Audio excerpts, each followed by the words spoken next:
पेट PYQ series में आज ही अपना तीसरा दिन है। डे 1 और 2 को हम लोगों ने बहुत अच्छे तरीके से कंप्लीट किया। आप सभी लोगों का बहुत ही पॉजिटिव फीडबैक रहा। सपोर्ट करने के लिए आप सभी लोगों का बहुत बहुत धन्यवाद। और इस सेशन में भी हम लोग पीवाईक्यू को ही कंप्लीट करेंगे, जो कि 2023 में आए हुए इंपॉर्टेंट क्वेश्चन हैं। इसमें आप लोग अपने पेन और पेपर को लेकर बैठ जाइए और अच्छे से एक एक क्वेश्चन को सॉल्व करिए। क्वेश्चन में आपको टाइमर दिया जाएगा और उसी टाइमर के साथ आप लोग अपने क्वेश्चन की प्रैक्टिस करिएगा। ठीक है, चलते हैं अपने क्वेश्चन नंबर 1 पर। क्वेश्चन 1 अपना संबंधित है गद्यांश से। गद्यांश को पढ़ने के लिए मैंने आपको बताया था कि हमें कुछ स्टेप फॉलो करने होते हैं। फर्स्ट स्टेप अपना क्या होता है कि हम पहले गद्यांश के क्वेश्चन को पढ़ते हैं, जिससे कि हमें ये समझ में आती है कि अपना पैसेज किससे संबंधित है। जैसे सर्वांगीण सफलता प्राप्ति का महामंत्र लेखक के अनुसार क्या है। इससे क्या पता चला कि सफलता से संबंधित कोई चीज है, कोई टॉपिक इसी से रिलेट रहने वाला है। और फिर जब हम पैसेज को आगे पढ़ते जाएंगे तो फिर हमें दिक्कत नहीं होगी और हम ये भी नहीं सोचेंगे बार बार कि अगला टॉपिक अगला अगला क्या है, आगे क्या आने वाला। अब हम अपने सेकंड स्टेप पे चलेंगे। सेकंड स्टेप क्या है अपना, पैसेज को रीड करना अच्छे से समझते हुए। ठीक है, जल्दी जल्दी में नहीं हमें पढ़ना है कि जल्दी जल्दी पढ़ते हुए हम चीजों को ना समझे। इसलिए आप लोग अच्छे से इसको पहले पढ़िए। सेकंड स्टेप में हमारे बाल्यकाल के संस्कार ही जीवन का ध्येय निर्धारित करते हैं। अतः यदि शैशव में हमारी संतान ऐसे व्यक्तियों की छाया में ज्ञान प्राप्त करेगी जिनमें चरित्र तथा सिद्धांत की विशेषता नहीं है, जिनमें संस्कार जनित अनेक दोष हैं, तो फिर उनके चरित्र पर भी उसी की छाप पड़ेगी और भविष्य में उनके ध्येय भी उसी के अनुसार स्वार्थमय तथा अस्थिर होंगे। शिक्षा एक ऐसा कर्तव्य नहीं है जो किसी पुस्तक को प्रथम पृष्ठ से अंतिम पृष्ठ तक पढ़ाने से ही पूर्ण हो जाता है, वरन वह ऐसा कर्तव्य है जिसकी परिधि सारे जीवन को घेरे हुए है और पुस्तकें ऐसे सांचे हैं जिनमें ढालकर उसे सुडौल बनाया जा सकता है। आत्मनिर्भरता का अर्थ है अपने ऊपर निर्भर रहना। जो व्यक्ति दूसरे के मुंह को नहीं ताकते वे ही आत्मनिर्भर होते हैं। वस्तुतः आत्मविश्वास के बल पर कार्य करते रहना आत्मनिर्भरता है। आत्मनिर्भरता का अर्थ है समाज, निज तथा राष्ट्र की आवश्यकताओं की पूर्ति करना। व्यक्ति, समाज तथा राष्ट्र में आत्मविश्वास की भावना आत्मनिर्भरता का प्रतीक है। और आज के क्लास की सफलता की सीख क्या है कि स्वावलंबन जीवन की सफलता की पहली सीढ़ी है। इसी पैसे से हम लोग अपनी सफलता की एक सीख आज लेते हैं। ठीक है, सफलता प्राप्त करने के लिए व्यक्ति को स्वावलंबी अवश्य होना चाहिए। स्वावलंबन व्यक्ति, समाज और राष्ट्र के जीवन में सर्वांगीण सफलता प्राप्ति का महामंत्र है। स्वावलंबन जीवन का अमूल्य आभूषण है, वीरों तथा कर्मयोगियों का इष्ट देव है और सर्वांगीण उन्नति का आधार है। जब व्यक्ति स्वावलंबी होगा, उसमें आत्मनिर्भरता होगी, तो ऐसा कोई नहीं जिसे वह ना कर सके। स्वावलंबी मनुष्य के सामने कोई भी कार्य आ जाए, वह अपने दृढ़ विश्वास से, अपने आत्मबल से उसे अवश्य ही पूर्ण कर लेगा। स्वावलंबी मनुष्य जीवन में कभी भी असफलता का मुंह नहीं देखता। वह जीवन के हर क्षेत्र में निरंतर कामयाब होता जाता है। सफलता तो स्वावलंबी मनुष्य की दासी बनकर रहती है। जिस व्यक्ति का स्वयं अपने आप पर ही विश्वास नहीं, वह भला क्या कर पाएगा। परंतु इसके विपरीत जिस व्यक्ति में आत्मनिर्भरता होगी, वह कभी किसी के सामने नहीं झुकेगा। वह जो करेगा सोच समझकर धैर्य से करेगा। और मनुष्य में सबसे बड़ी कमी स्वावलंबन का ना होना है। सबसे बड़ा गुण भी मनुष्य की आत्मनिर्भरता ही है। और इस प्रकार से हम लोग अपने पैसेज को कंप्लीट करते हैं। अब हम एक एक करके अपने क्वेश्चन को सॉल्व करेंगे। सर्वांगीण सफलता प्राप्ति का महामंत्र लेखक के अनुसार क्या है। ऑप्शन दिया गया है आत्मविश्वास और सहनशीलता, अच्छे संस्कार और कर्तव्य निष्ठता, आत्मनिर्भरता और आत्मबल, या फिर धैर्य और स्नेह युक्त व्यवहार। और आपको दिया जाता है टाइमर। 10 सेकंड में आप अपने क्वेश्चन को अटेम्प्ट करिए।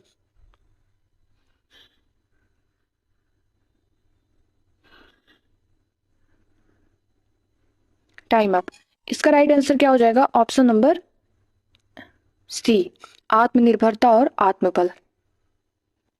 हम पैसेज को पढ़कर आ रहे हैं और उसमें स्पष्ट रूप से इन्हीं शब्दों पर विचार किया गया है। आत्मनिर्भरता क्या है, आत्मबल क्या है, स्वावलंबन क्या है। ठीक है, और क्वेश्चन नंबर 2, स्वार्थ में अस्थिर शब्दों के विलोम रूप क्रमशः किस विकल्प में है। इसके लिए आपको टाइमर नहीं दिया जाएगा, आप इसे जल्दी से सॉल्व करिए। देखिए, इसका राइट आंसर क्या हो जाएगा, निस्वार्थी गलत है ये, अचल मतलबी निश्चल परार्थी गलत, स्वार्थ निस्वार्थ और गतिहीन ऑप्शन नंबर डी, स्वार्थ में निस्वार्थ, अस्थिर का विलोम गतिहीन। ठीक, हमें विलोम ही बताना था इसमें।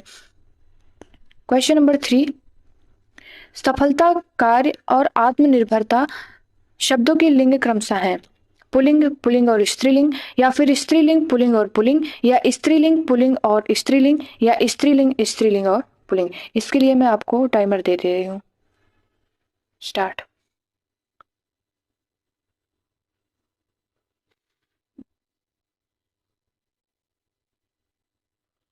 Time up. इसका राइट आंसर है ऑप्शन नंबर सी, स्त्रीलिंग पुल्लिंग और स्त्रीलिंग। आगे चलते हैं। जीवन की सफलता की पहली सीढ़ी कौन सी है? आत्मनिर्भर बनना, ये यहाँ से आपका ऑप्शन बी स्टार्ट है, इसको हटा दीजिए।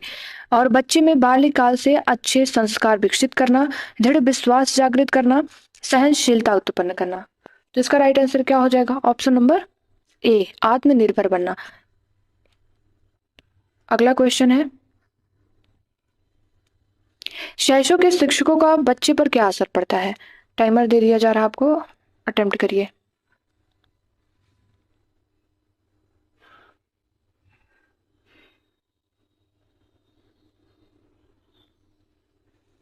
Time up. देखिए, अब एक एक ऑप्शन को आपको पढ़ना है और फिर उसे एलिमिनेट करते हुए चलना है। पहला क्या है, बच्चे निर्दोष और अबोध होते हैं और शिक्षकों के स्वभावगत गुण दोषों का खास असर नहीं होता। गलत है ना ये? तो ये गलत हो जाएगा कि कोई असर ही नहीं होगा शिक्षकों का बच्चों पर। शिक्षकों के चरित्र के गुण दोष सहज ही बच्चे में आ जाते हैं। अभी ये हमें पॉजिटिव लग रहा है, इसको छोड़ते हैं, आगे बढ़ते हैं। बच्चों को पढ़ाई से मतलब होना चाहिए, शिक्षक की व्यक्तिगत जिंदगी से उन्हें क्या लेना देना। ये भी निगेटिव है, हटा दीजिए। शिक्षक को बच्चे का पाठ्यक्रम पूरा करना है और बच्चे से कुछ लेना देना ही नहीं है, तो ये भी निगेटिव। अपना राइट आंसर आ गया ना, ऑप्शन नंबर बी। बस क्वेश्चन नंबर 6, ये पैसेज यहाँ पर लगा नहीं है क्वेश्चन नंबर 6 का, और 7, 8, 9, ठीक। तो ये जो पैसेज है इसको हम लोग नेक्स्ट क्लास में कर लेंगे। तब तक के लिए हम लोग क्वेश्चन नंबर 10 को अटेम्प्ट करते हैं। क्वेश्चन नंबर 10 क्या है, निम्नलिखित में से किस बौद्ध स्थल पर महिलाओं को पहली बार संघ में नियुक्त किया गया था? ऑप्शन दिया गया है सारनाथ, वैशाली, श्रावस्ती या फिर राजगीर। अटेम्प्ट करिए आप लोग। ठीक है, इसका राइट आंसर क्या हो जाएगा? ऑप्शन नंबर बी, वैशाली में। और जो प्रथम महिला थी उनका क्या नाम था?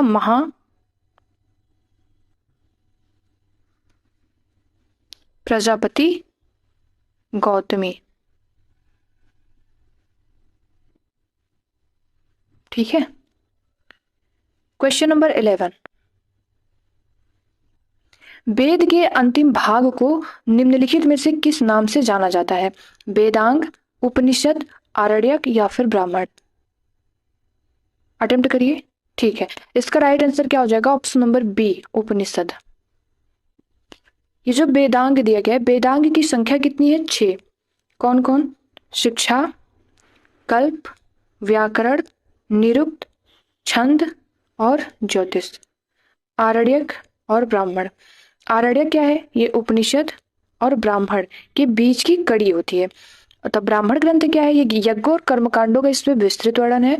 और उपनिषद में आत्मा, मोक्ष, ब्रह्मा आदि पर गहन चिंतन किया गया है।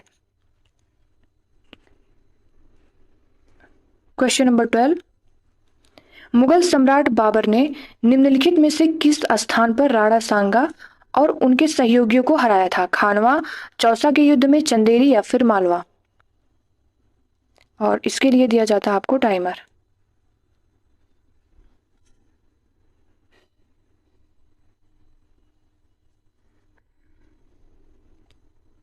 Time up. इसका राइट आंसर है ऑप्शन नंबर ए, खानवा का युद्ध। खानवा का युद्ध कब हुआ था? ये 1527 में हुआ था। किसके किसके बीच में हुआ था? बाबर और राणा सांगा के बीच में। बाबर और राणा सांगा। याद कैसे इसको हम रखेंगे? इसमें तो पहले बाबर की जीत हुई थी और राणा सांगा की हार हुई थी। हम याद रखेंगे इसको एक छोटी सी ट्रिक से कि खाना खाया राणा ने और बाबर से हारा। खाना खाया राणा ने और बाबर से हारा। कब हुआ था ये युद्ध? 1527 में। और चौसा का युद्ध कब हुआ था? चौसा का युद्ध हुआ था 1539 में। किसके किसके बीच में? शेरशाह सूरी और हुमायूं के बीच में। शेरशाह की जीत होती है और हुमायूं की हार होती है। याद कैसे रखेंगे? चौका चौका शेर मार गया हुमायूं को। चौका चौका शेर मार गया हुमायूं को। और चंदेरी का युद्ध ये होता है बाबर और मेदिनी राय के बीच में। जीत किसकी होती है? बाबर की, और मेदिनी राय की इसमें हार होती है। ठीक है, आगे चलते हैं हम लोग। क्वेश्चन नंबर 13 है कि निम्नलिखित में से कौन सा 1892 के सुधारों का विस्तार था? भारत सरकार अधिनियम 1935, बेबेल योजना 1945, परिषद अधिनियम 1919, या फिर भारत सरकार अधिनियम 1919। और ये है परिषद अधिनियम 1909। मैंने गलती से 1919 बोल दिया था। ठीक है, आपको इसके लिए दिया जाता है टाइमर।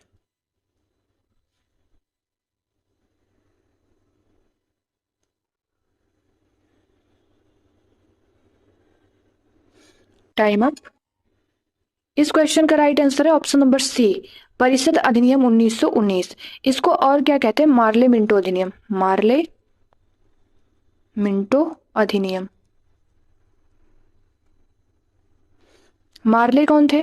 ये भारत के राज्य सचिव, और मिंटो भारत के वायसराय। ठीक है, और ये मिंटो को सांप्रदायिक निर्वाचन मंडल के जनक के रूप में भी जाना जाता है। अगले क्वेश्चन पर चलते हैं। 1920 में उत्तर प्रदेश के प्रतापगढ़ जिले में पहला किसान मार्च किसके द्वारा आयोजित किया गया था? महात्मा गांधी, जवाहरलाल नेहरू, मोतीलाल नेहरू, या फिर सरदार वल्लभ भाई पटेल। तो इस क्वेश्चन का राइट आंसर है option number B, Jawaharlal Nehru. और अगर जब किसान से संबंधित क्वेश्चन आ ही गया तो हम लोग एक चीज और सीख लेते हैं कि किसान सभा की स्थापना कब हुई थी। तो ये हुआ था 17 अक्टूबर 1920 को। और किसके द्वारा किया गया था? बाबा रामचंद्र के द्वारा। बाबा रामचंद्र के द्वारा। ठीक, ये जो हम लोग प्रैक्टिस कर रहे हैं इसमें हम लोग केवल क्वेश्चन को पढ़ करके उसका सही आंसर ही नहीं देख रहे हैं। हमारे लिए जो इम्पोर्टेंट है उससे संबंधित जो भी क्वेश्चन बन सकता है उसको भी हम लोग देखते हुए चल रहे हैं। ठीक, तो आपको जो नई चीजें लगी आप लोग उसको नोट करते चलिएगा, जिससे कि आप बाद में इसका रिवीजन कर सके एग्जाम टाइम में। पर अगला क्वेश्चन है कि बुरहानपुर में स्थित असीरगढ़ किला, जिसे दक्कन का दरवाजा के नाम से जाना जाता है, निम्नलिखित में से किस यदुवंशी अहीर राजा द्वारा बनाया गया था? शिवदत्त अहीर, ईश्वर सेन अहीर, आसा अहीर, या फिर रुद्र सिंह अहीर। तो इस क्वेश्चन का राइट आंसर है ऑप्शन नंबर सी, आसा अहीर। ये असीरगढ़ किला का निर्माण स्टार्ट कब हुआ? तो ये हुआ था 15वीं शताब्दी में। और है कहाँ पर? तो हम लोग देख ही लिए, ये बुरहानपुर। बुरहानपुर कहाँ है? मध्य प्रदेश। ठीक, मोतीलाल तेजावत भारतीय राष्ट्रीय आंदोलन के दौरान एक प्रसिद्ध व्यक्तित्व के थे।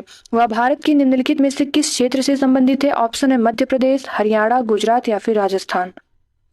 तो इसका राइट आंसर क्या हो जाएगा? Option number D, Rajasthan. Motilal Tejawat ये एक ही आंदोलन के नेता थे। एक ही आंदोलन के नेता, और इन्हें आदिवासियों का मसीहा भी कहा जाता है। आदिवासियों का मसीहा। ठीक, क्वेश्चन नंबर 17। अच्छा, ये करंट अफेयर्स आ गए तो इससे अटेम्प्ट करना हमारे लिए कोई जरूरी नहीं है, क्योंकि ये तो हमारे क्वेश्चन में रिपीट होगा नहीं। तो इसको भी हटा देते हैं। अगला क्वेश्चन है 18। निम्नलिखित में से किसके नेतृत्व में मंडी षड्यंत्र हुआ? आजाद हिंद फौज, गदर पार्टी, या फिर हिंदुस्तान सोशलिस्ट रिपब्लिकन एसोसिएशन, या फिर अभिनव भारत सीक्रेट सोसाइटी। टाइमर दे दिया गया आपको, start.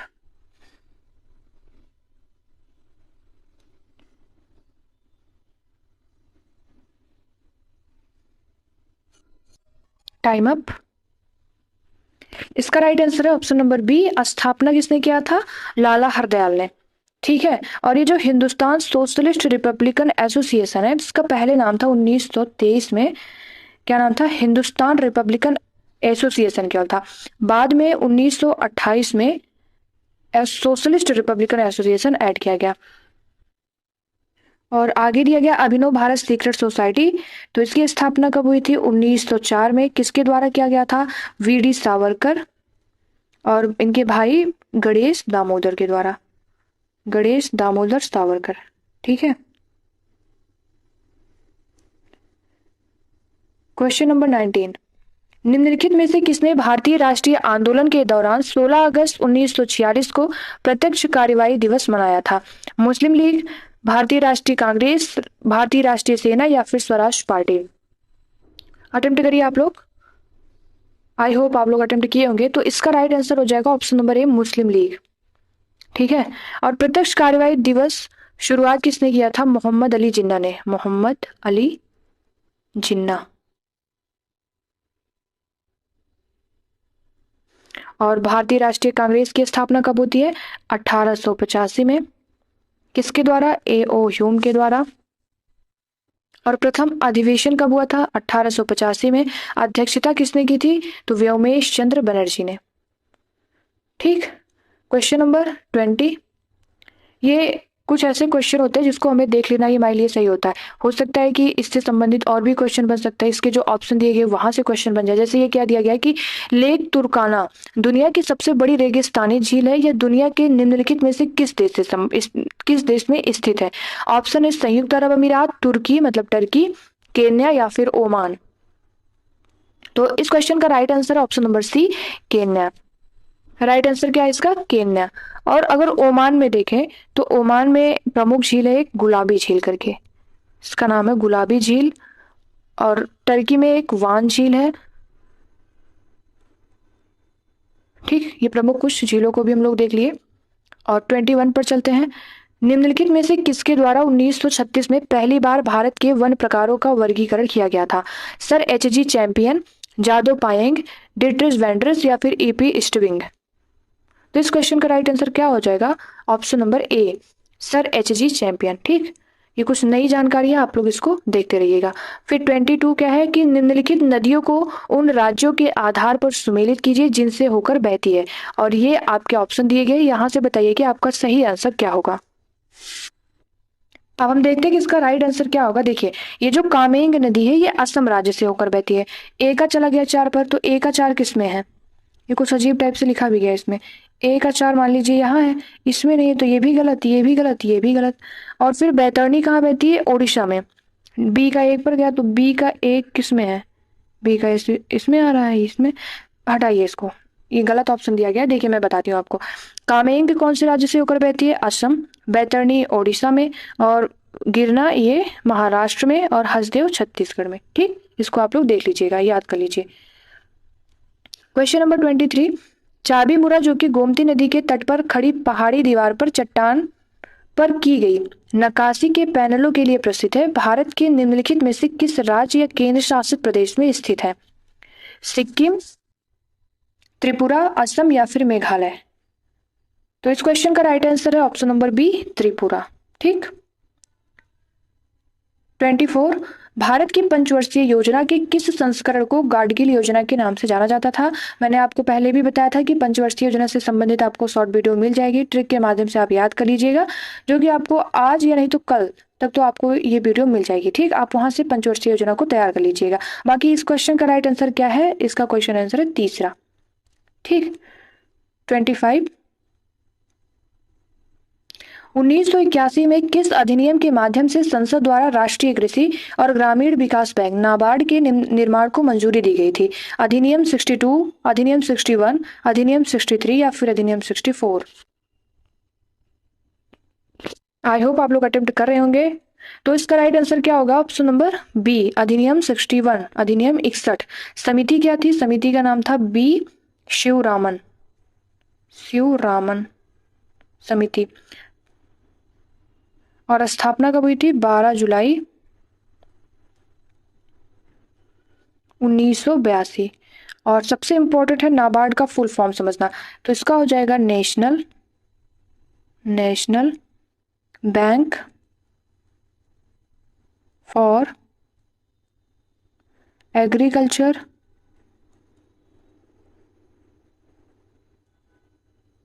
And rural development.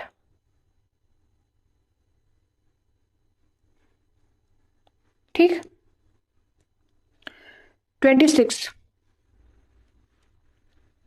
Bharat में राष्ट्रव्यापी जीएसटी का विचार निम्नलिखित में से किसके द्वारा प्रस्तावित किया गया था? राजा चलैया समिति, रेखी समिति, केलकर टास्क फोर्स या फिर नरसिम्हम समिति? तो इस क्वेश्चन का राइट आंसर है option number C, Kelkar task force. और ये हुआ था विजय केलकर की अध्यक्षता में 2002 में।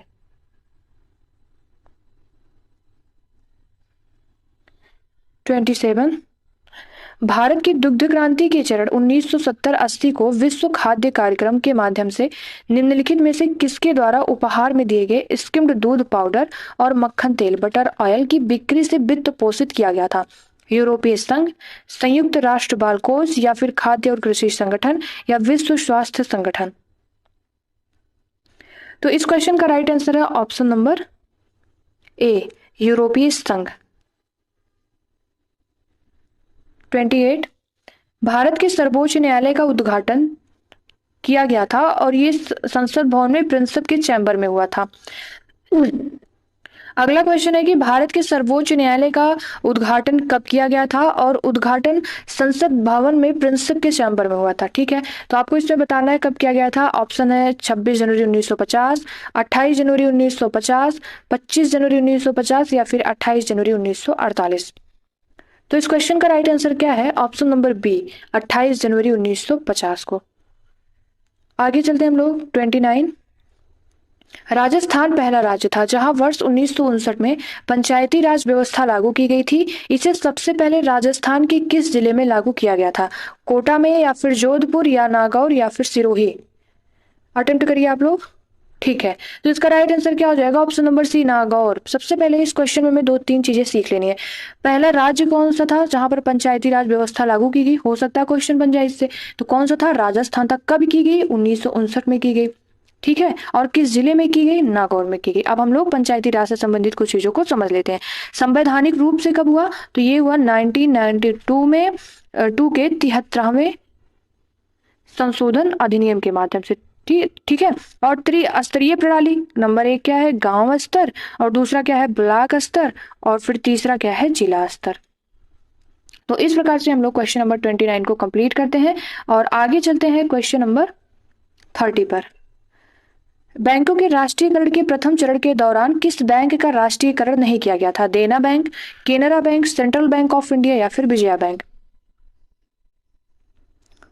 तो इस क्वेश्चन का राइट आंसर क्या हो जाएगा? Option number D, Vijaya bank. कब किया गया था? 1969 में बैंकों का राष्ट्रीयकरण किया गया था। और इससे संबंधित 2022 में भी क्वेश्चन आया था कि कितने बैंक का राष्ट्रीयकरण किया गया था? तो 14 बैंकों का। क्वेश्चन नंबर 31, निम्नलिखित में से कौन सी विशेषता राज्यसभा को विधान परिषद से अलग करती है? सदस्यों का नामांकन, अप्रत्यक्ष चुनाव, सदस्यता की अवधि, या फिर महाभियोग की शक्ति? तो इस क्वेश्चन का राइट आंसर क्या है? ऑप्शन नंबर डी, महाभियोग की शक्ति। ठीक, और अगला क्वेश्चन है 32। इजी क्वेश्चन है, हर एग्जाम में से क्वेश्चन पूछा जाता है, तो आप लोग इसको अटेम्प्ट जरूर करिएगा। निम्नलिखित में से कौन सा पेड़ मलेरिया के इलाज के लिए दवा प्रदान करता है? बांस का पेड़, सिनकोना का पेड़, यूकेलिप्टस का पेड़, या फिर जिनकगो का पेड़? तो इसका राइट आंसर क्या? ऑप्शन नंबर बी, सिनकोना का पेड़। 33, तारों के चमकने का कारण क्या है? धूल के कणों द्वारा प्रकाश का प्रकीर्णन, या फिर बादलों द्वारा प्रकाश का आंतरिक परावर्तन, या तारों के प्रकाश का वायुमंडलीय अपवर्तन, या फिर पानी की बूंदों द्वारा प्रकाश का परिक्षेपण? जिस क्वेश्चन में एनालिसिस की आवश्यकता होगी, मुझे लगेगा कि और चीजें बतानी चाहिए, तो हम लोग वहां पर उस चीज को समझेंगे। बाकी और भी जो क्वेश्चन है, जैसे हम लोग उसको कर रहे हैं उसको आप लोग करते चलिए, तभी हम लोग आगे और भी क्वेश्चन की प्रैक्टिस कर पाएंगे। इसके लिए आपको दे दिया जाता है टाइमर।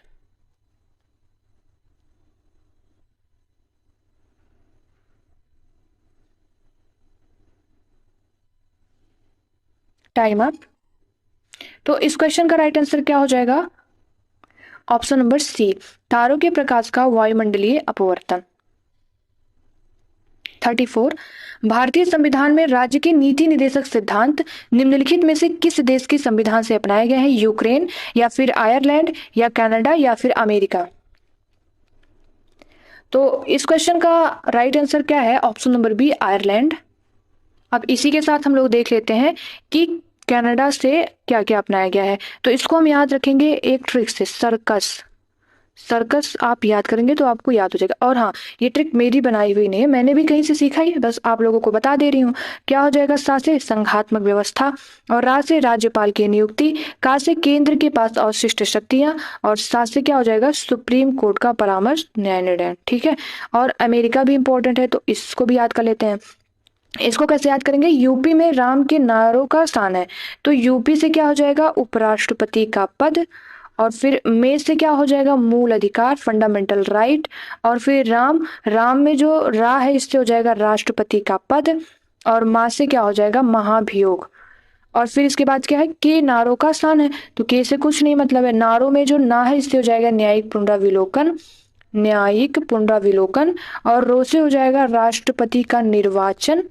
और इसके बाद सान, सा से हो जाएगा सुप्रीम कोर्ट, हाई कोर्ट के जजों को पद से हटाने की प्रक्रिया। और फिर ना से हो जाएगा न्यायपालिका की संरचना। ठीक है, तो इस प्रकार से हम लोग 34 को भी कंप्लीट करते हैं और कुछ नई जानकारी को भी लिए। चलते अपने क्वेश्चन नंबर 35 पर। ये क्या है कि भारतीय संविधान के किस संशोधन ने लोकसभा और विधानसभाओं दोनों में एंग्लो इंडियन के नामांकन को समाप्त कर दिया। 101वां संशोधन अधिनियम 2019, या फिर 100वां संशोधन अधिनियम 2019, या फिर 104वां संशोधन अधिनियम 2019, या फिर 107वां संशोधन अधिनियम 2019। और दिया जाता है आपको उसको, इस क्वेश्चन को सॉल्व करने के लिए टाइमर।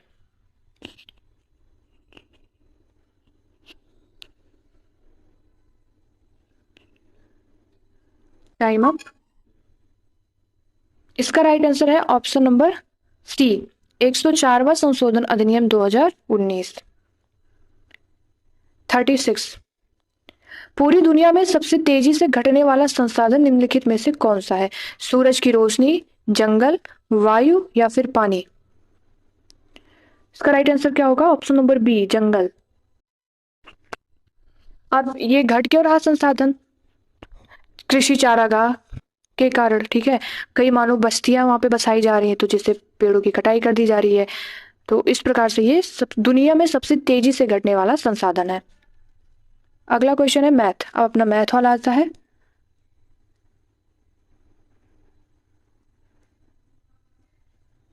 पहले आप लोग इसको अटेम्प्ट कर लीजिए, फिर मैं बताती हूँ कि इसे हम लोग अच्छे से शॉर्ट में कैसे अटेम्प्ट कर सकते हैं, सॉल्व कर सकते हैं। देखिए, पहला क्वेश्चन क्या दिया गया कि 4 वर्ष पहले देव और दिनेश की औसत आयु 20 वर्ष थी। यदि आज देव, दिनेश और चिंतन की औसत आयु 25 वर्ष है, तो 7 वर्ष बाद चिंतन की आयु क्या होगी। 4 वर्ष पहले मतलब क्या हो जाएगा, x-4, क्योंकि पहले की बात हो रही ना, देव और दिनेश की औसत आयु। तो हम लोग पहले इसको मल्टीप्लाई कर देंगे, 20 × 2, देव और दिनेश है, तो ये कितना हो गया 40। तो ये हो जाएगा x-4 = 40। अब हो जाएगा x = 40, और ये प्लस में इधर आएगा, क्या हो जाएगा, ये माइनस में इधर आएगा, ये हो जाएगा प्लस में। तो x = हो जाएगा 48। ठीक है, आगे देखते हैं अब क्या होगा इसमें। यदि आज देव, दिनेश और चिंतन की औसत आयु 25 वर्ष है, तो 3 लोग हैं, तो 25 × 3 करेंगे तो कितना आ गया, 75 ईयर आया, और ये 48 ईयर था। और अब क्या करेंगे, पहले प्रेजेंट में निकालते हैं कि प्रेजेंट में चिंतन की आयु क्या है। तो ये हो जाएगा 75 - 48 = 27 ईयर। अब हमें क्या निकालना, 7 वर्ष बाद, मतलब क्या हो जाएगा, ये 27 + 7 = 34 ईयर। ऑप्शन नंबर ए अपना सही है इसमें। आगे चलते हैं, क्वेश्चन नंबर 38। इसको आप लोग अटेम्प्ट करिए, टाइमर दे दिया जा रहा है।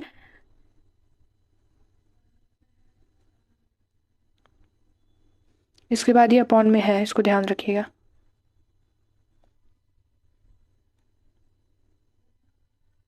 Time up. अब देखिए इसको कैसे सॉल्व करते हैं। पहले क्या दिया गया है क्वेश्चन, 2.4 इंटू में 0.72 इंटू 4.5, 0.18 इंटू 0.06 इंटू 0.9 और इंटू में 3 है। देखिए यहाँ पर 1 2 3 4, तो इसको हम लोग पहले क्या करेंगे, दशमलव इसका हटा देंगे। 24 × 72 × 45 बाई 1 2 3 4 0। ठीक, अब ऐसे इसके साथ भी करते, तो ये ऊपर चला जाएगा, तो कितने जीरो है, 1 2 3 4 5, 1 2 3 4 5। ठीक है, अब इसके बाद क्या ये हो जाएगा 18 × 6 × 9। तो सबसे पहले, और यहाँ पर 3 है, सबसे पहले आप 4 जीरो को हटा दीजिए, ये हट गया।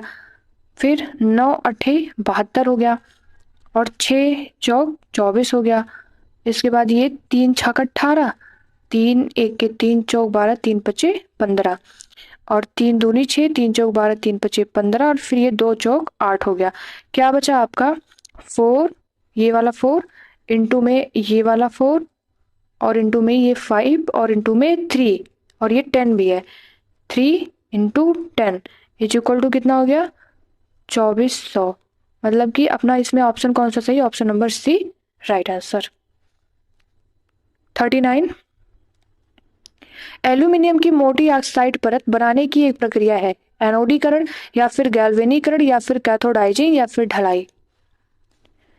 तो इस क्वेश्चन का राइट आंसर क्या है, ऑप्शन नंबर ए एनोडीकरण। बाकी गैल्वेनीकरण में क्या होता है, तो इसमें जंग लगने से बचाने के लिए।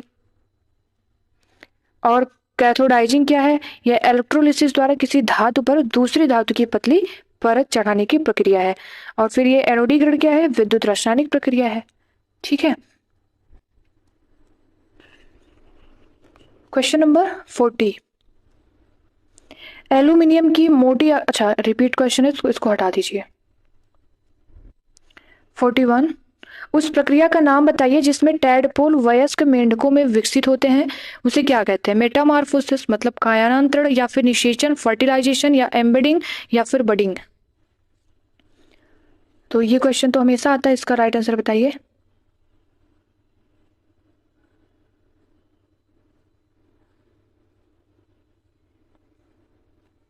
Time up.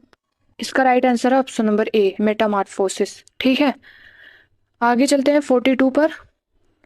सबसे पहले तो इसमें हम लोग क्वेश्चन को अपने सही करेंगे। ये दिया गया है 9 की पावर -2 इंटू 3 की पावर 5 और इंटू में 5 की पावर -2 की पावर क्या है 3 है, और अपान में है ये 3 की पावर -3 की पावर 4 और इंटू 5 की पावर 4 है। अब आप लोग इसको अटेम्प्ट करिए।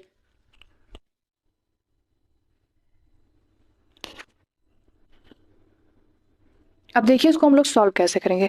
सबसे पहले तो इसको हम क्या लिख सकते हैं, 3 की पावर 2 की पावर -2 और इंटू में 3 की पावर 5 और फिर ये हो जाएगा, इसका मल्टीप्लाई इसमें कर देंगे, ये हो जाएगा 5 की पावर -6 अपान 3 की पावर -12 इंटू में 5 की पावर 4। तो ये क्या हो गया, इसका मल्टीप्लाई इसमें करेंगे, 3 की पावर -4 इंटू 3 की पावर 5 और इंटू 5 की पावर -6 और ये 12 है, ये ऊपर चला जाएगा, क्या हो जाएगा 3 की पावर 12 और इंटू 5 की पावर -4। क्योंकि ये इधर प्लस में है ना, ऊपर जाएगा तो ये माइनस में हो जाएगा, ये माइनस में ऊपर जाएगा तो प्लस हो जाएगा। तो अब ये 3 ये 3 ये 3 ले लीजिए, क्या हो जाएगा 3 की पावर -4 और प्लस में 5 और फिर प्लस में 12 इंटू में 5 की पावर -6 इन प्लस -4। फिर इसको और इजी करेंगे तो ये क्या हो जाएगा 3 की पावर 13 इंटू 5 की पावर -10 और ये हो जाएगा 3 की पावर 3 की, इसके बाद अपना आंसर क्या आएगा 3 की पावर 13 अपान में 5 की पावर 10, मतलब कि इसमें right answer option number B है, ये सब पावर में है। क्वेश्चन नंबर 43, इसको अटेम्प्ट करिए आप लोग, फिर मैं बताती हूँ। ठीक है, देखिए दर्शन ने 200 अधिकतम अंक वाली प्रारंभिक परीक्षा में 85% और 800 अधिकतम अंक वाली मुख्य परीक्षा में 70% अंक प्राप्त किए। यदि परिणाम दोनों परीक्षाओं के संयुक्त प्रतिशत पर आधारित है तो संयुक्त प्रतिशत है। देखिए सबसे पहले दर्शन ने 1200 अधिकतम अंक वाली प्रारंभिक परीक्षा में 85% गेन किए, तो क्या हो जाएगा 1200 इंटू में 85 अपान में 100, तो ये 0000 कैंसिल हो जाएगा, तो क्या आ जाएगा मल्टीप्लाई करने के बाद 10 तो 20। अब इसके बाद हम लोग इसको निकाल लेते हैं, तो ये हो जाएगा 800 इंटू में 70/100, ये 00 कैंसिल हो जाएगा, तो क्या आया 7 8 56 560 है। अब इसको ऐड कर लीजिए, ऐड करने पर ये क्या आ जाएगा 1580 हुआ। अब हमको क्या निकालना, संयुक्त परसेंट निकालना है, तो पहले आप इसको भी ऐड कर लीजिए 1200 और 800, तो 1200 प्लस 800 इक्वल टू कितना होगा, ये होगा 2000। अब बस हमको इसको सॉल्व कर लेना है, ये हो जाएगा संयुक्त परसेंट इक्वल टू 1580 अपान में 2000 और इंटू में 100, 00 ये कैंसिल, ये कैंसिल, 2 सत्ते 14 और 2 9 18, मतलब कि अपना राइट आंसर कौन सा, ऑप्शन नंबर ए 79%। 1 से 2 बार आप लोग प्रैक्टिस करेंगे तो चीजें आपको समझ में आ जाएंगी। अब हिंदी वाला आ गया सेशन, क्या है, अशर्फिया लूटे और कोयले पर मोहर लोकोक्ति का अर्थ क्या होगा, आप लोग पढ़िए, आपको दे दिया जाता है टाइमर।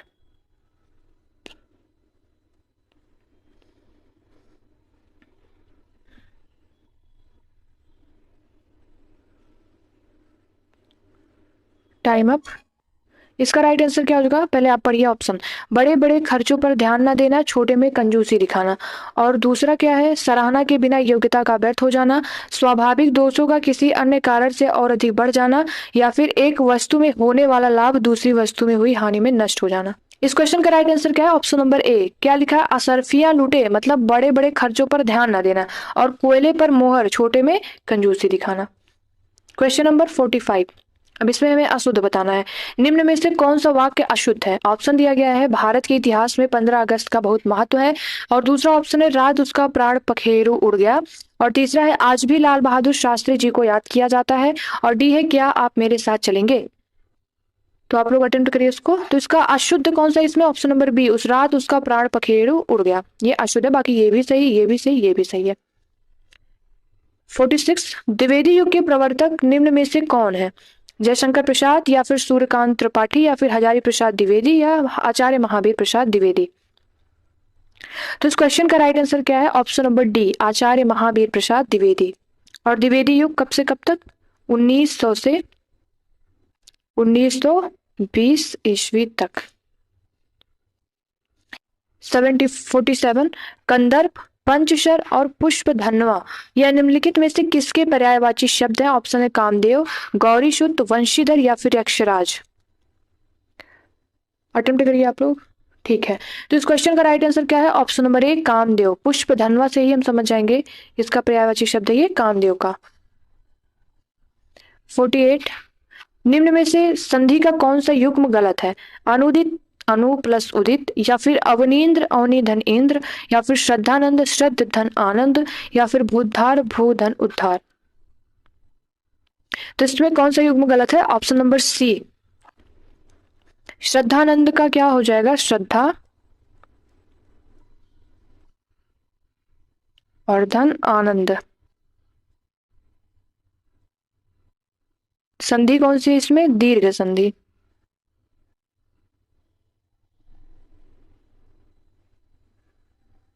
ठीक है। 49, इंग्लिश अटेम्प्ट करिए आप लोग, identify a correct spelling from the following, और ये आपके ऑप्शन दिए गए, इसके लिए स्टार्ट किया जाता है टाइमर।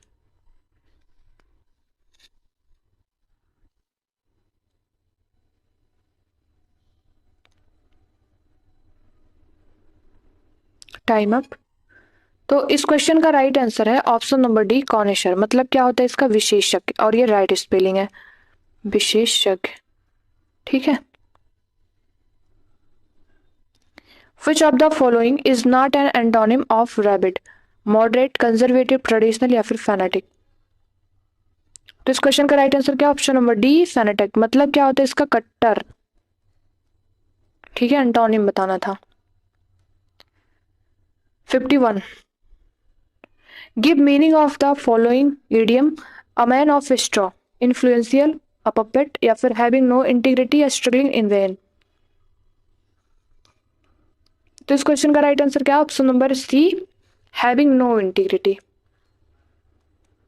अब इंग्लिश का पैसेज आता है अपना, जैसे हम लोग हिंदी का पैसेज सॉल्व किए थे स्टेप 3 स्टेप में ना, वैसे इसको भी सॉल्व करेंगे। सबसे पहले हम लोग क्या करेंगे, इसके क्वेश्चन को पढ़ेंगे, जिससे हमें पता चले कि आखिर अपना ये जो पैसेज है किस पर चलने वाला है, संबंधित किससे है। क्या है, is self portrait is a new thing, मतलब अब इससे क्या स्पष्ट हुआ कि कुछ स्वयं से संबंधित है। सेल्फ पोर्ट्रेट, इसका मतलब क्या होता है, पिक्चर या फिर चित्र। तो अब हम पहले पैसेज को रीड करेंगे दूसरे स्टेप पे, और फिर देखेंगे कि क्या इसमें बोला जा रहा है। देखिए, समझते हुए चलना हमें चीजों को। The self portrait is nothing new, Painters and photographers have always used themselves as subjects. Today, however, almost everyone walks around with a camera in his or her pocket. This is because most cell phones have cameras on them. The fact that most people have cell phones cameras with them all the time has led to the rise of the selfie. A selfie is a self-portrait usually taken with a cell phone. Since the pictures are usually taken on a cell phone, many people tend to share these photographs with friends and even strangers on different social networking websites. Some of the popular social networking platforms people use to share selfie include Instagram, Snapchat, and Facebook. People usually take selfie when they are engaged in normal day-to-day activities. They take selfie of their commutes to work or school. People take selfie of themselves eating. Other people take selfie to show that they are wearing or whom they are hanging with out with. ठीक है, second step complete. Third step, question को solve करिए. The self portrait is a new thing.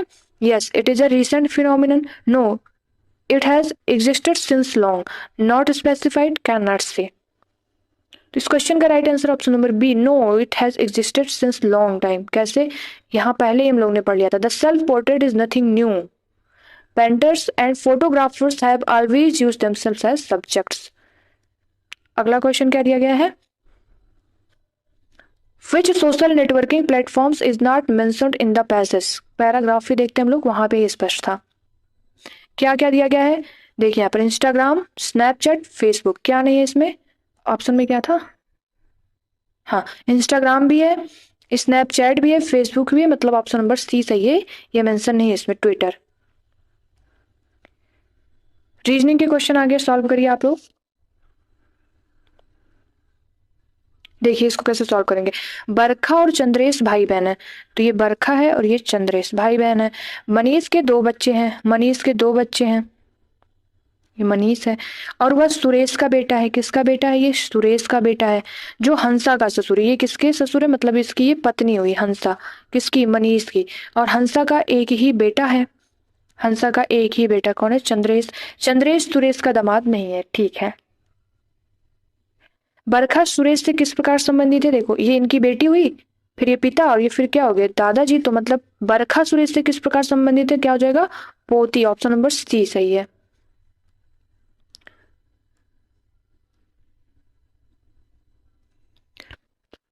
इस question को देखिए कैसे solve करेंगे. कथन दिया गया है कि कुछ रेलगाड़ियां सड़कें हैं, कोई सड़क जंगल नहीं है, सभी फूल जंगल हैं.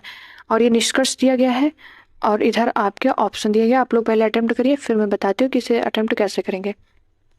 देखिए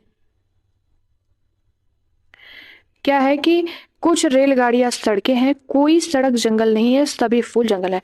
मैं इसको 150 के माध्यम से सॉल्व करती हूँ. जैसे कुछ रेलगाड़ियां सड़कें हैं, तो ये क्या हो जाएगा? 100, और ये हो जाएगा 50. और कोई सड़क जंगल नहीं है, 100, और ये है 100. सभी फूल जंगल है, ये 100 और ये 50. 150 का बनना चाहिए. तो देखिए पहले तो ये पॉजिटिव है और ये निगेटिव है, तो निगेटिव सेंटेंस ही आना चाहिए मिलकर.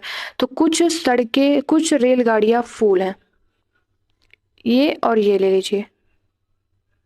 तो सबसे पहली बात, ये वाला तो रहेगा ही नहीं, और कुछ फूल रेलगाड़ियां है, ये भी नहीं रहेगा. फिर कुछ रेलगाड़ियां जंगल है, तो निगेटिव आना चाहिए, पॉजिटिव है, ये भी गलत. राइट आंसर आ गया अपना ऑप्शन नंबर 4. मैं इसको कभी एक ट्रिक के माध्यम से बता दूंगी कि इस प्रकार के क्वेश्चन को हम कैसे इजीली सॉल्व कर सकते हैं. तो इसमें कौन सा आएगा? अपना ऑप्शन सही है डी, केवल 4 अनुसरण करता है. दिए गए विकल्पों में से बेजोड़ संख्या बताइए.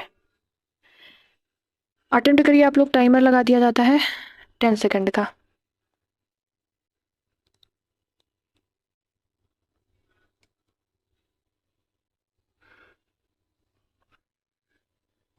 Time up. तो देखिए इसको कैसे सॉल्व करेंगे. ये 4 है, 4 + 0 + 2 + 5 इक्वल टू क्या होगा? 4 2 6 5 11. और ये हो जाएगा 7 + 2 + 1 + 1. क्या हुआ? ये 7 और 2 9, 1 10 1 11. 5 + 0 + 6 + 1, 6 5 11 1 12 आया. और ये क्या है, 6 + 0 + 2 + 3, 6 3 9 10 11 आया। तो कौन सा इसमें बेजोड़ संख्या में बताना, ऑप्शन नंबर सी सही है। इस क्वेश्चन को आप लोग पढ़िए और अटेम्प्ट करिए, और दे दिया जाता है इसके लिए आपको टाइमर।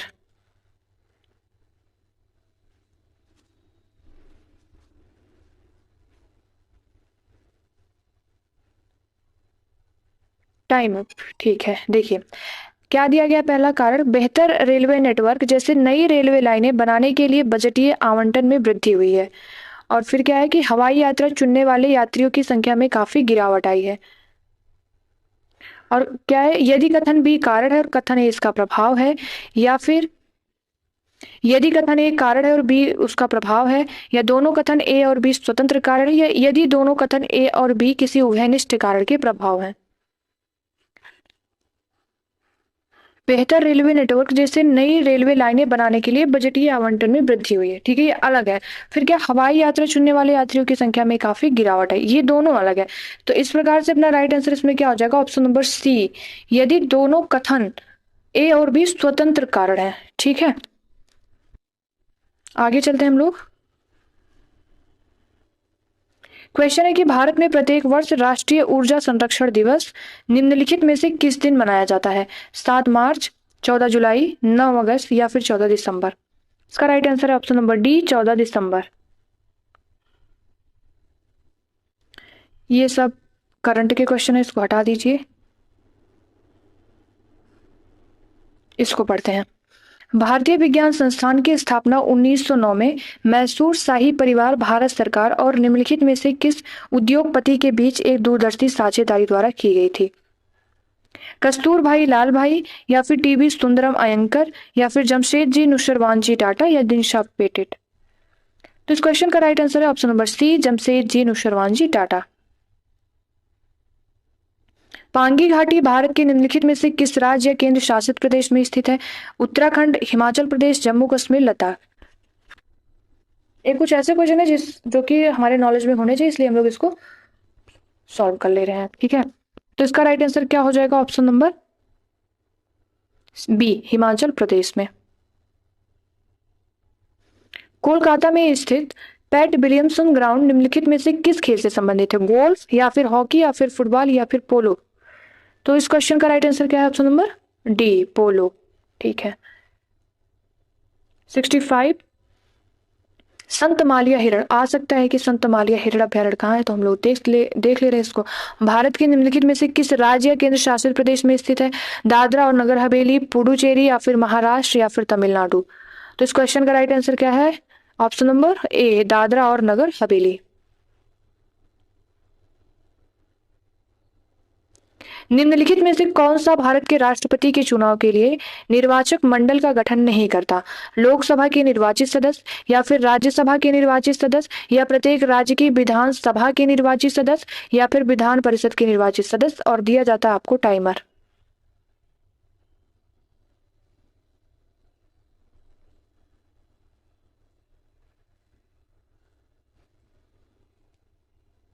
Time up. तो इस क्वेश्चन का राइट आंसर हो जाएगा option number D, Vidhan Parishad के निर्वाचित सदस्य। अब हम लोग पहले समझते हैं कि राष्ट्रपति के चुनाव में कौन कौन भाग ले सकते हैं और उपराष्ट्रपति के चुनाव में कौन कौन भाग ले सकते हैं। सबसे पहले हम लोग राष्ट्रपति देखते हैं। तो राष्ट्रपति में संसद के सभी निर्वाचित सदस्य, संसद के सभी निर्वाचित सदस्य। और दूसरा विधानसभा और राज्यों प्लस यूटी, यूटी में कौन कौन, दिल्ली और पुडुचेरी के सभी निर्वाचित सदस्य। और वही अगर हम लोग उपराष्ट्रपति का देखें तो उपराष्ट्रपति में संसद के सभी सदस्य, निर्वाचित और मनोनीत दोनों, और राष्ट्रपति में केवल निर्वाचित सदस्य। और इसमें सभी राज्यों की विधानसभाएं शामिल नहीं होती है। ठीक है, इस प्रकार से हम लोग क्वेश्चन नंबर 66 को भी कंप्लीट करते हैं। चलते हैं अपने क्वेश्चन नंबर 67 पर। निम्नलिखित में से किस अंतरराष्ट्रीय संगठन का मुख्यालय लंदन, यूनाइटेड किंगडम में है। ऑप्शन है विश्व बौद्धिक संपदा संगठन और इंटरनेशनल, ये इससे संबंधित है, यही है ऑप्शन नंबर बी, एक ही है ये सर। अंतरराष्ट्रीय समुद्री संगठन, अंतरराष्ट्रीय परमाणु ऊर्जा एजेंसी, या फिर खाद्य और कृषि संगठन। क्वेश्चन को आप लोग अटेम्प्ट करिए, दे दिया जाता है आपको टाइमर 10 सेकेंड।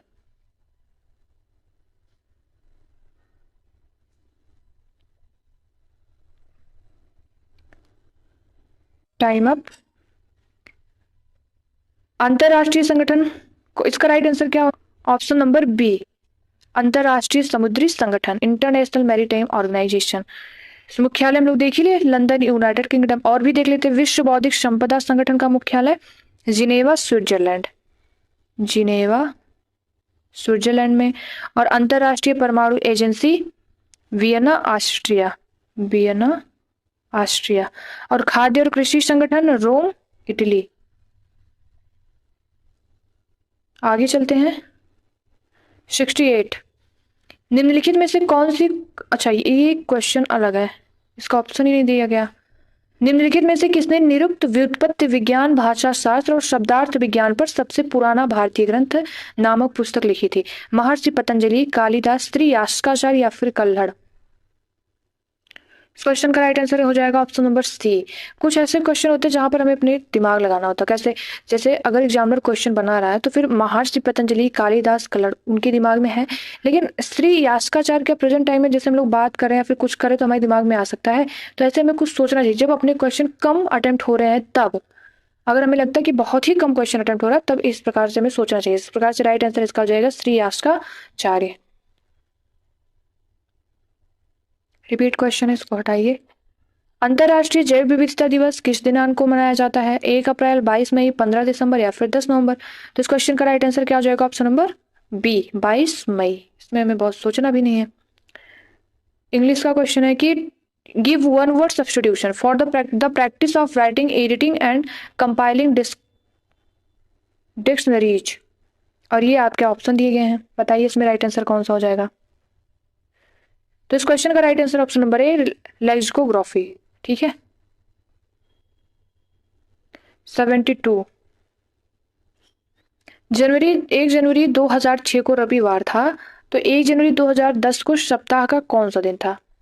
तो देखिए इस क्वेश्चन को कैसे अटेम्प्ट करके, इसमें 3 केसेस बनते हैं। एक, जैसे आपका ईयर ये अलग अलग है, एक केस हुआ।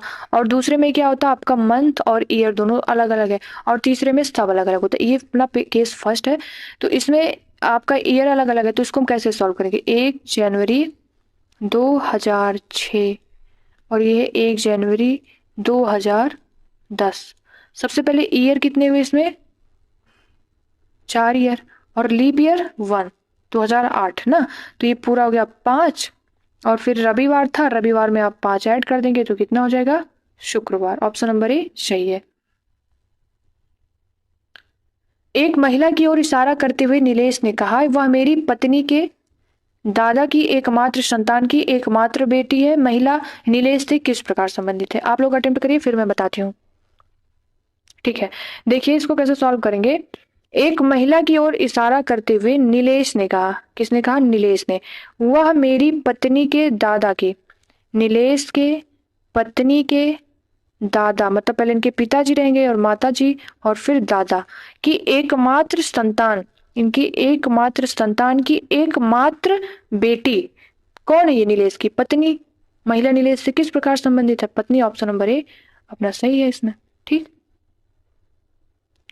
5 परिणामों का औसत 46 है और पहले 4 का औसत 45 है। 5वां परिणाम कितना है? टाइमर आपका स्टार्ट है, अटेम्प्ट करिए।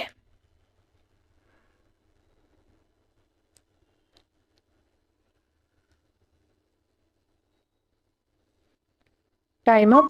देखिए सबसे पहले इसमें क्या करेंगे, 5 परिणामों का औसत 46 है, तो ये हो जाएगा 5 × 46 इक्वल टू 230। फिर 4 का औसत कितना? 45। 4 × 45 इज इक्वल टू हो जाएगा 180। 5वां परिणाम कितना होगा? तो ये हो जाएगा 230 minus 180 equal to 50। Option number D right है। 75, 40% व्यक्ति समाचार पत्र एक्स पढ़ते हैं और 50% व्यक्ति समाचार पत्र वाई पढ़ते हैं। 10% व्यक्ति दोनों समाचार पत्र पढ़ते हैं। कितने व्यक्ति दोनों में से कोई समाचार पत्र नहीं पढ़ते हैं? देखिए 40% व्यक्ति समाचार पत्र और 50% व्यक्ति समाचार पत्र वाई और 10% दोनों पढ़ते हैं। तो एक अगर हम देखें तो ये हो जाएगा 40 - 10 30 और ये 50 - 10 40। तो पूरा कितना हुआ? 30 30 प्लस 40 प्लस 10 इक्वल टू 80%। अब हमें क्या निकालना है, कितने व्यक्ति दोनों में से कोई समाचार पत्र नहीं पढ़ते। तो हो जाएगा 100 minus 80 is equal to 20%। Right answer कौन सा है, ऑप्शन नंबर सी। ठीक है। 76, देसी घी की कीमत में 25% की वृद्धि हुई है। एक परिवार को देसी घी की खपत में कितने प्रतिशत कम करनी चाहिए ताकि इस खाते में खर्च ना बढ़े। ये सब पीवाई के क्वेश्चन ही है 2023 में जो आए थे। अटेम्प्ट करिए आप लोग। ठीक है, तो क्या है इसमें, देसी घी की कीमत में 25% की वृद्धि होती है, 125%। एक परिवार को मान लीजिए 100% था, ठीक, तो एक परिवार को देसी घी खपत कितने प्रतिशत कम करनी चाहिए, तो 25 कितने में से 125 इंटू में 100, 25 पंचे 125 और 5 दूनी 10, कितना आ गया आपका 20%। ऑप्शन नंबर बी सही है। अब इसको पहले तो मैं क्वेश्चन को सही कर देती हूँ, फिर आप लोग अटेम्प्ट करिए। ये क्वेश्चन है 341 की पावर 491 इंटू 625 की पावर 317 इंटू में 6374 की पावर 1793। गुणनफल में इकाई अंक कौन सा है। देखिए इसमें इकाई अंक 1 और ये विषम है, तो फिर 1 इंटू में इसका 5 और इंटू में इसका 4, तो 5 चौक 20, 20 आया, तो 20 का इकाई अंक 0। ऑप्शन नंबर ए अपना सही है। इस प्रकार आज की क्लास में हम लोगों ने 77 क्वेश्चन को अटेम्प्ट किया। आपके कितने सही हुए, कितने गलत हुए और आपका क्या स्कोर रहा, कमेंट बॉक्स में जरूर बताइए। और चैनल को आप लोग सब्सक्राइब भी कर लीजिए। अब बात आती है क्यों सब्सक्राइब करें, क्योंकि आपको यहाँ पर जैसे LT ग्रेड एग्जाम के लिए प्रैक्टिस सेट कराया जा रहा है, अभी पेट PYQ प्रैक्टिस सेट हम लोग कर ही रहे हैं, आगे और भी CTET टेट एग्जाम के लिए भी प्रैक्टिस सेट चलेगा। तो आने वाले परीक्षाओं के लिए आपको नई नई चीजें मिलती रहे, इसलिए आप चैनल को सब्सक्राइब कर लीजिए। ठीक है, कि मिलते हैं नेक्स्ट वीडियो में नए PYQ क्वेश्चन के साथ। Thank you so much. जय हिंद।